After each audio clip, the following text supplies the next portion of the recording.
Alright, Grapes of Wrath, page 111, paragraph 3. Go. Tom finished with the tools and came into the kitchen with his lantern, and the preacher followed. God in a buckboard, Tom said. Smell that meat, and listen to her crackle. Ma laid the bricks of meat in a keg and poured salt around and over them, and covered the layer with salt and patted down. She looked up at Tom and smiled a little at him, but her eyes were serious and tired.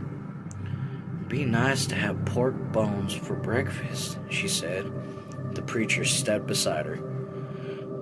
Leave it to me to salt down this meat, he said. I can do it. There's other stuff for you to do. She stopped her work and then inspected him oddly, as though he had suggested a curious thing, and her hands were crusted with salt, pink with fluids from the fresh pork. It's women's work, she said finally. It's all work, the preacher replied. There's too much of it to split up to men or women's work. You got stuff to do. Leave it to me to salt the meat.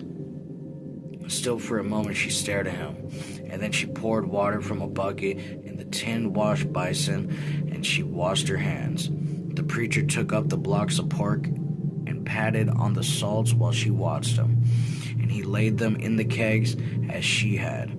Only when he had finished a layer and covered it carefully and patted down the salt was she satisfied. She dried her bleached and bloated hands. Tom said, Ma, what stuff we gonna take from here? She looked quickly at the kitchen. The bucket, she said. All the stuff to eat with, plates and cups, the spoons and knives and forks. Put 'em all in that drawer, and take the drawer.